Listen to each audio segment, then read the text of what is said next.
Good afternoon and welcome to JS on Politics. I'm Greg Borowski, editor of PolitiFact Wisconsin and your host on our weekly show. I'm joined today by Dan Bice, our regular. He's our watchdog columnist, and our guest today is Dave Umhafer, a longtime government reporter for the Journal Sentinel and most recently PolitiFact Wisconsin writer. We're going to start today with the headline. Now, normally we start with headlines that are in our newspaper because we like to tout our work and the great coverage we do, but we're going to talk about a New York Times story that ran the other day.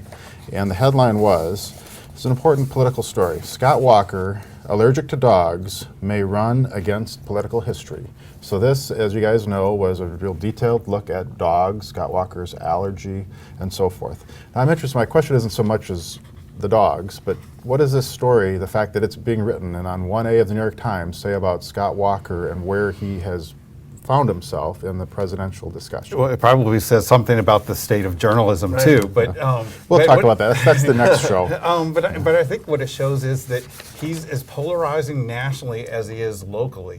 That here, you know right away whether someone's for or against him, and I think that there's a great appetite to know about him, and there are people who dislike him who want to read about him, and there are people who like them. So you see not just the New York Times, but you see the Washington Post, Wall Street Journal are all pumping out stories almost daily about that. The Washington Post wrote a story yesterday about his April Fool's joke, which wasn't very funny, and they decided to deconstruct the whole thing. But I think both of them have decided there's an audience for this, so they're going for it and doing all sorts of stories. I thought it was a good sign for the Walker campaign. I mean, it almost reminded me of stories about JFK, almost like he's the nominee already, and we're now focused on little personality things that you ought to know about the governor. I mean, everything is speeded up. The whole cycle has been like pulled forward like a year. And the thing is, he's got a bunch of allergies, so there'll be a ton more stories like this. Right. I remember in the John Doe documents, there was one document that his secretary, Dorothy Moore, had, and it was like 20 allergies. The only one I can remember is chocolate.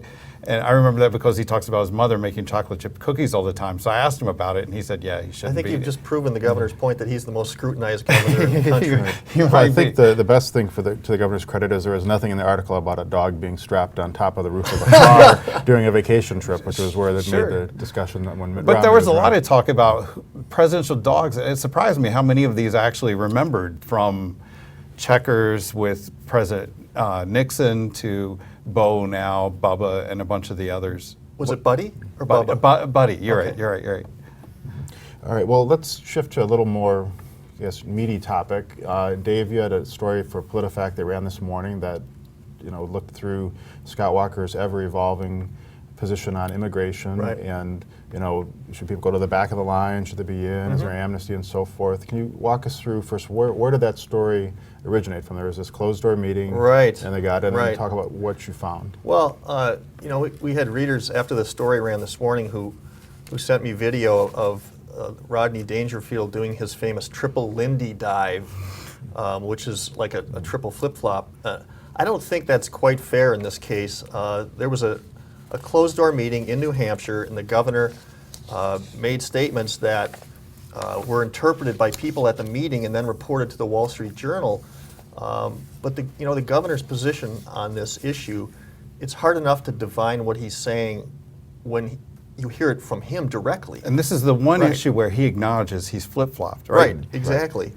But this story suggests that he had flipped back again, that he was now again endorsing a path to citizenship. So is that a flip-flop-flip, or right? It's triple Lindy, right? But I don't think it flip-flop. happened. I really don't think it happened.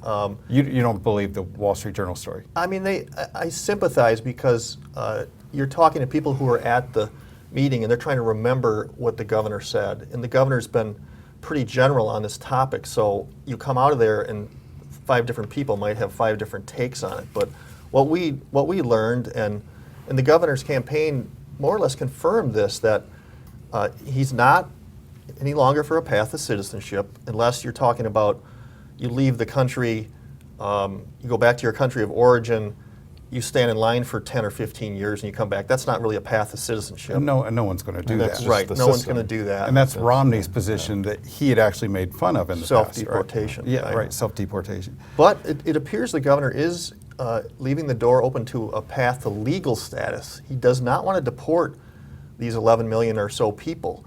He's saying, let me work with Congress down the road after the border's secure and everything else, and maybe there's something we can do to get at least legal residency status. So the Washington Post said this was his biggest issue in the primary, is what position will he take on immigration. They think he can't win the nomination with his current position allowing legalization. Their point is that they think it's an evolving position and we're only halfway there. Do you think there'll be more changes coming?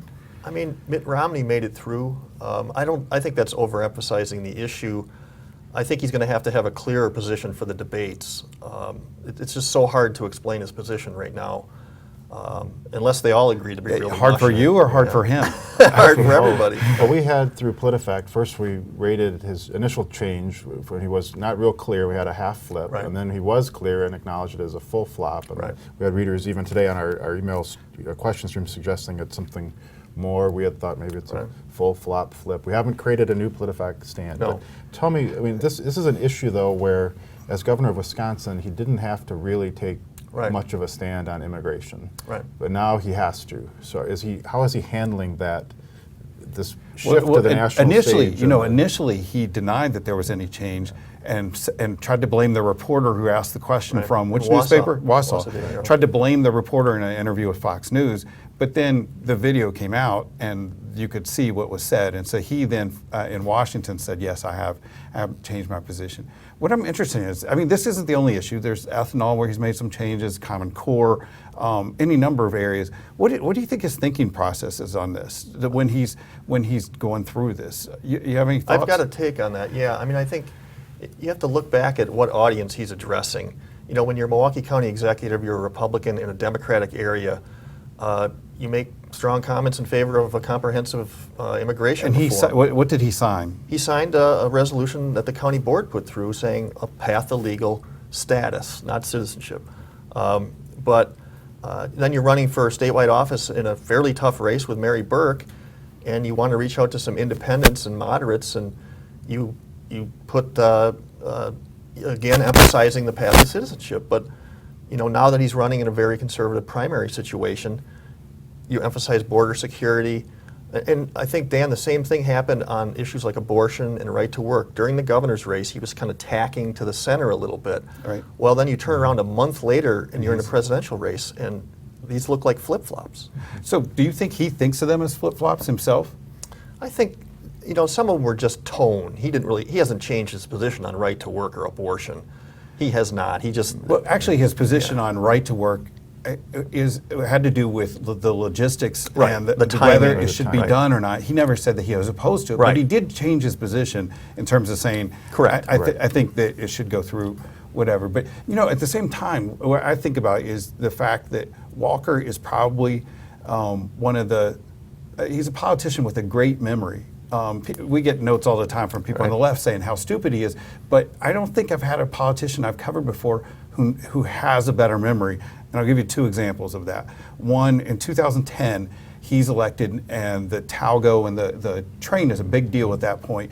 And he says he wants more money to go into roads. And so without his knowing, I went to a press conference and I said, did you know you got $150,000 from the highway, the road builders in this past election? He said, and I said, what do you think about that? Does that influence your position? He goes, Dan, this reminds me of a question you asked me in 1999. And he said that I'd asked him about private prison industry and why how much money they'd given to him and it influenced him.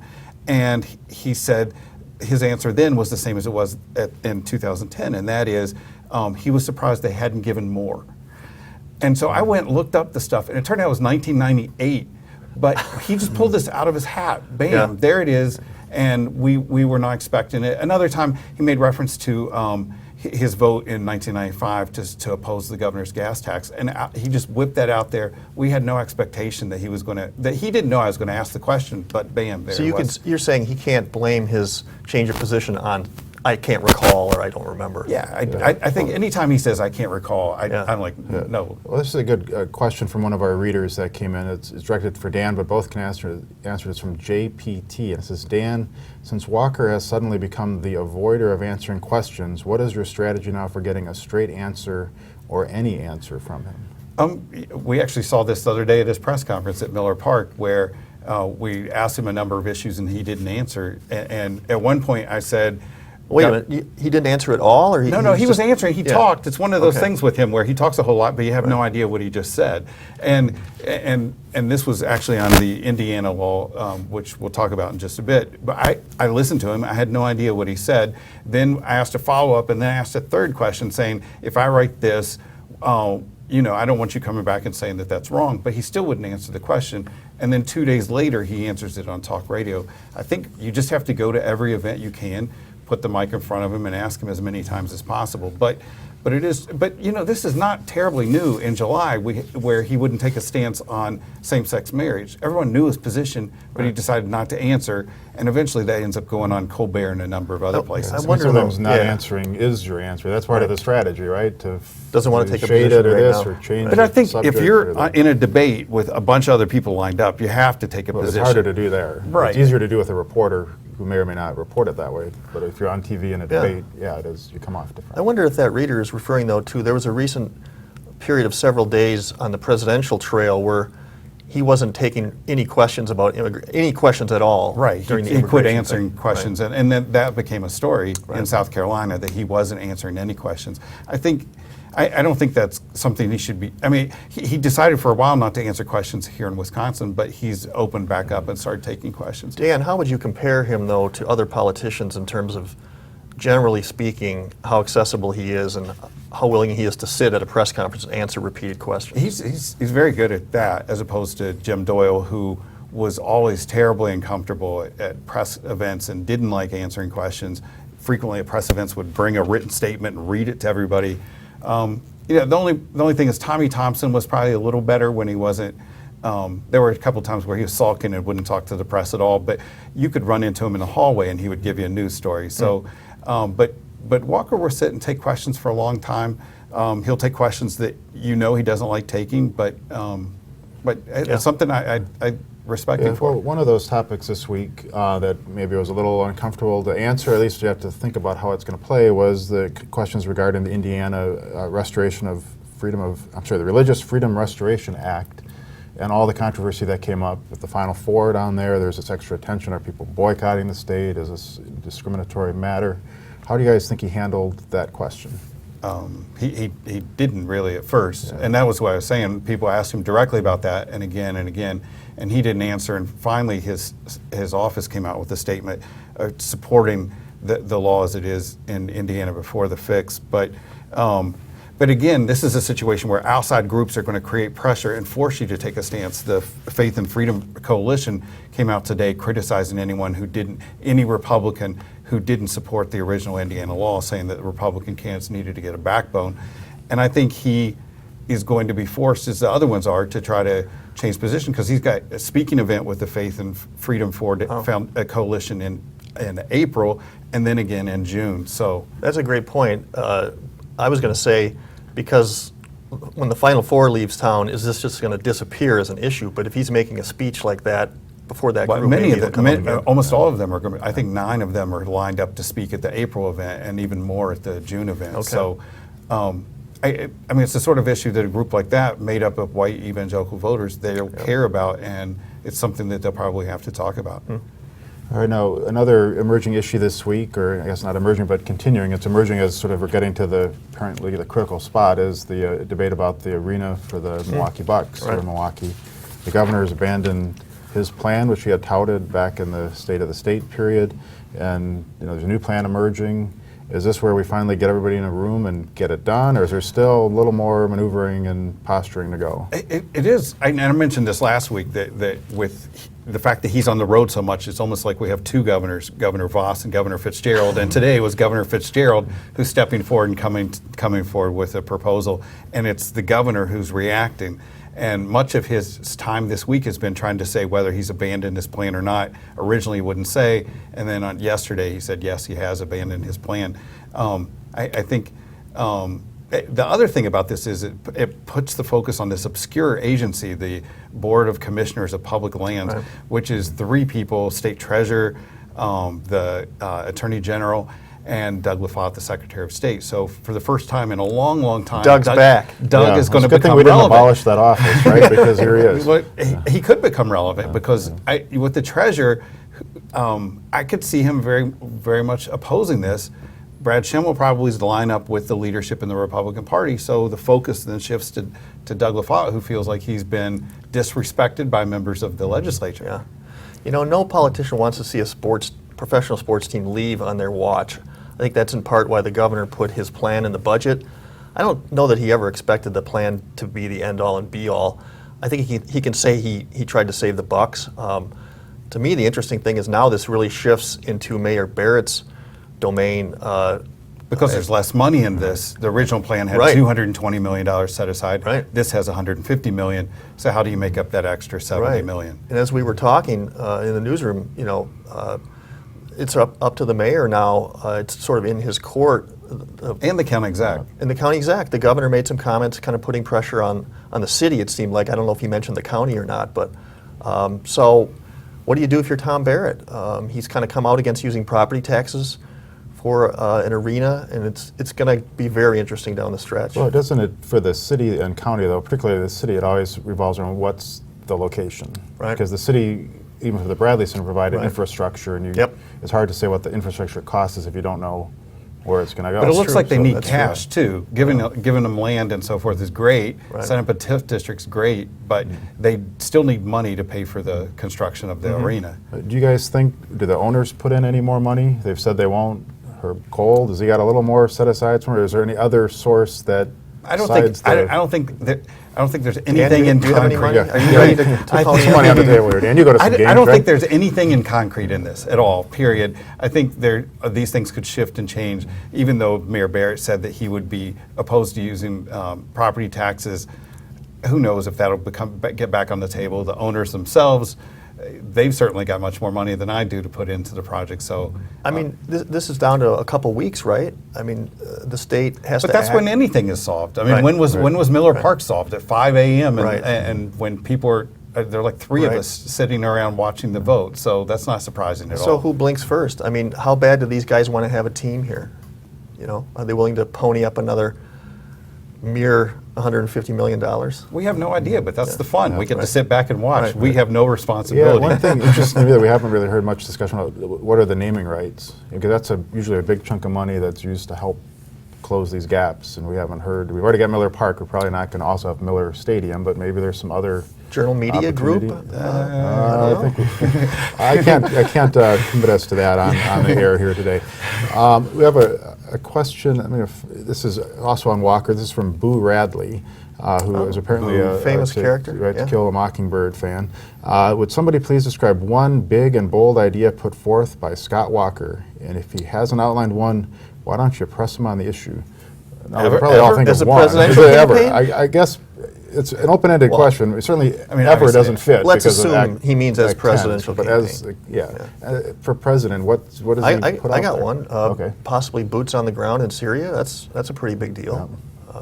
Yeah. When he said it, people thought he had committed a gaffe, that he didn't mean to say it, but he did mean to say it. Yeah, on that Sunday morning talk show, Right, it looked like right. he was on the defensive, but that was actually the position that he's taken. Right.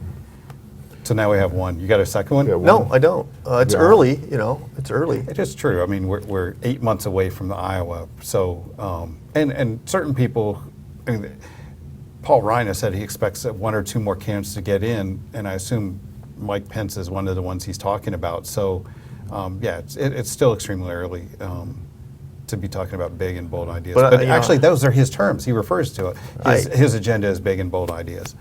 Yeah, I don't think there'll be any shortage of ideas from the governor. He's proven in the past that he's not shy. Okay. All right. One of the questions, and I'm trying to find it here on our list from readers, related to who's paying for all of his trips. There was this groups that filed the complaint that Walker and I think Jeb Bush and some of the others had created their campaigns in a way that sort of skirts the And there were laws, the complaints- disclosures. There were complaints and- filed against 4 of the candidates, arguing that they essentially are running campaigns. Here's the question. Why is this campaign not paying all the expenses for his presidential campaign costs, like his extra state patrol bodyguards, meals, motels, flights, etc.? This has been his standing policy that the bodyguards go with him wherever he did. We reported that back in June of last year, how much it had cost, and there's a substantial cost. I mean, he's used more state troopers than anybody else, watching his house, watching him wherever he goes. When he went to the Republican National Convention, even though Secret Service was available and provided protection for everybody, each of the governors there, he took 5 state troopers with him, and the state paid for that. But when he declares formally as rules- a presidential candidate, Right, then right. it'll be different. Yeah, the rules will change. But right now, the complaint filed against them is, are they currently running or not? And he keeps on saying, Right. when I decide to run. But you know, I mean, if I decide to run. But the answer is actually when, not if. I mean, I think everybody assumes he is going to run. Right. And so that's the charade, and that's why the complaint was filed. Right. I want to talk briefly with Dave here in particular on the Supreme Court race that's on the ballot Tuesday, along with the referendum on how the Chief Justice of the court is picked. Right. Ann Walsh Bradley and Judge Daley from Rock County. Is anyone paying attention to this? You know, certainly not to the extent of some of these past really intense Supreme Court races. I mean, on paper, this is a liberal conservative showdown. You've got Justice Bradley, who, when the Supreme Court voted to uphold Act 10 and uphold voter ID, she was on the other side of that. She dissented. So it seems like there's a lot of fodder there for the conservative side, but there hasn't been much outside cash that's pouring in like we've seen in past races here. And I think in part it's because this race isn't going to tip the ideological balance of the court one way or the other. The conservatives have a solid majority, and I mean, you can say in a sense that the stakes are lower in this race. Do you think the Republicans and conservatives just conceded the seat? I mean, It's almost as if they've done yeah, that. it might be a little strong, but it's kind of surprising to me, just on the outside looking in, that they haven't made a bigger push on this. This is as dull as the Butler-Sykes race from a while back, where Sykes was on there, Judge Butler is running Right. against her. They agreed to all of the terms. Right. They agreed to all these fundraising rules, and then she wins by 30 points. Right. I'm not sure she wins by that many. That Bradley wins by that percentage this time, but still, it's just unusual how. I mean, this is as boring as a state school superintendent race, I think. Don't you? I mean, it's just not any attention. I mean, to it. what issues have popped up? There's this child abuse case that James Daley, as a judge in Rock County, handled that was seen as too lenient. The sentence was too lenient in the plea bargain.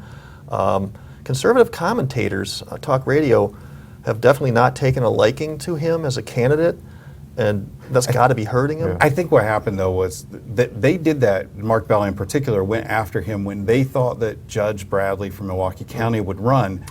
And I think it was that his criticisms came then because Bell and Sykes and those people would really have liked Judge Bradley. She's a member of the Federal Society, very conservative, and would probably make a pretty good candidate. They thought she was getting in. She did not. So this criticism of Daley is still out there. And obviously got used by the Bradley campaign to say, you know, that even conservatives don't like this decision in that case. They've sort of forsaken him, it seems like. I mean, the money appears to be going into this referendum fight. I don't know, it doesn't seem like much of a fight. Well, let's just Yeah. stop and describe that Yeah. for people, because that's often you get to the election, the polling place, and you're like, what is this? You're Yes or reading no? this, and this Yeah. this all relates to Shirley Abramson and her long Right. tenure on the court, and particularly long as Chief Justice. So it wants that the change would let the justices decide themselves rather than the most veteran person automatically being Chief Right. Justice. Right. So Why I does it matter? I think you want to vote yes if you want to change the current process, and you want the judges to decide. And she's been there 20 years almost as Chief Justice. Obviously, they seem tired of the fact that that has occurred and want to go to a straight majority vote, which presumably would put a conservative in charge of the court. It's a big deal. It's a constitutional amendment. On a practical basis, so what does the Chief Justice do? I mean, the cases come to the court, the court as a body decides whether to take them. Is it just setting schedules? Is it a figurehead kind of thing? They just don't like that idea of Shirley running the show? Is that their thinking, or what's the... You know, the court has been dysfunctional, we love that word, in terms of the personalities. And I assume that the Chief Justice internally can kind of affect, you know, how they meet, when they meet, and can or affect even the how tone. a meeting goes. I mean, how a if meeting goes, you're right. in charge, it probably isn't tipping decisions one way or the Right. other way, Right. I'm guessing. But yeah, I mean, you were saying if you like the way they're selected now, I think for the court and the people who watch those things, it's either a vote for or against Shirley Abramson.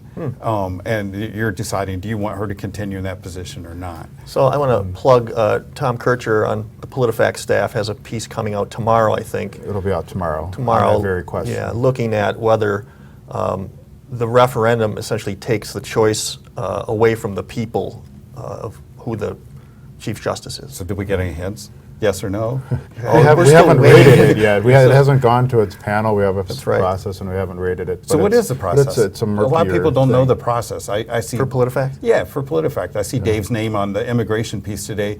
Did Dave do all of the work on that? Dave did all the work on that. I'll speak to it as the editor of the feature. But basically, Dave or Tom Kircher, Jim Nelson do the reporting on the items. They don't assign the ratings. They can recommend a rating, but it goes to a panel of 3 editors, myself, Tom Ketting, and Joe Williams, and we A group try I to- call the Trilateral Commission. I don't- Others I call it a forget what Star we- Chamber.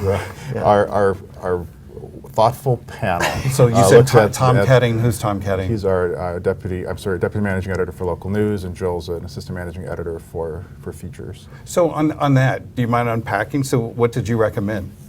On that item, Well, Dave's item today Yeah. is a story. it was a story. So It didn't there's have a nothing- rating on it. it's, Yeah. It's just an analytical look So, at it. It so that wasn't, would be similar to the most popular PolitiFact ever, which Right. was the one on Scott Walker. Governor Scott Walker Walker and and his college years. his tenure there. Right. So, Right.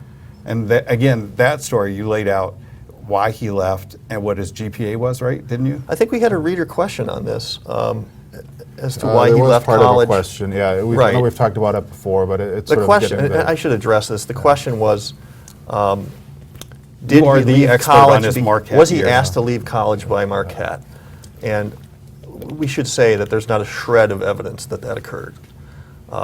People still want to fill in the blank of why he left, and there's about a dozen potential reasons why he left, but there just isn't any evidence that Marquette kicked him out of school.